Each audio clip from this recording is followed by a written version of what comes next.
This is my review of the 50-year mission. We got the first 25 years, and then we got the second 25 years. The second 25 years goes from Next Generation up to the J.J. Abrams movies. And so far I read the whole chapter of DS9 because DS9 rules. And that was fascinating. Boy, Ira Steven Behr was really against a lot of opposition to do the Star Trek that he wanted. But that's why Deep Space Nine is so awesome, because it's different, you know. And there's a lot of depth. One thing about these books, it's not your normal, this is how all of them are. Check that out. I'll try to make it so you can see it. They're just little paragraphs from people. That's how the entire book is. It takes a little getting used to, but it's just not random things. It's like, you know, this is the third season and everybody's talking about it, sort of thing. So it doesn't go, you know, back and forth all over the place. I was always wanting to read about the Next Generation because I've read some stuff about it, and it was a nightmare. It was a nightmare. Nobody wanted to, after the first year, nobody wanted to work on that show as a writer. They were getting spit up and chewed out. Yeah, you probably, you know, I've read a lot of stuff. Here's some other stuff. This is an awesome book.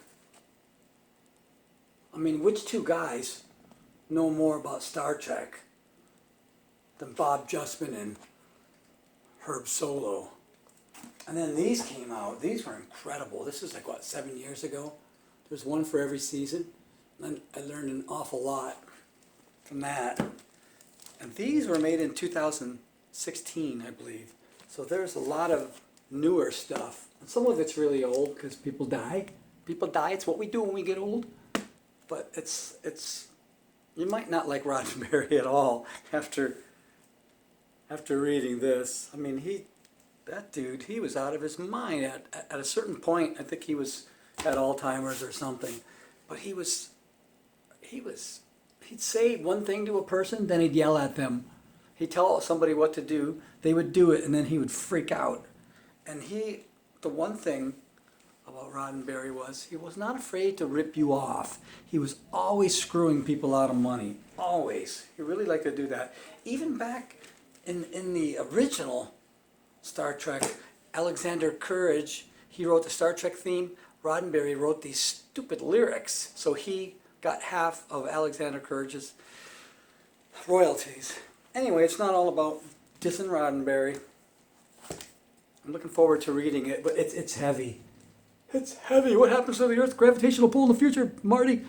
It's just like, this isn't for first-time Trekkies. This is for somebody who's really into production and acting and, you know, all the stagehands and the actors and stuff.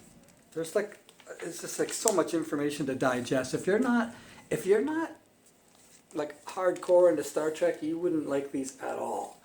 But if if you read about Star Trek and you're like me, I don't even watch Star Trek anymore. I don't think I really can. But I like peeling the onion, and this peels it down really far. After this, I think I'm done. I think I'm done with Star Trek after this. Anyway, if you're hardcore, yeah. If you're not, pass. I got these for like $8 each. I was thrilled. You know, when they came out, they're like $30 each. But anyway, yeah, I'll give it a 2 thumbs up because I like peeling the onion back, and this does it. Anyway, that's my review. Peace out, everybody.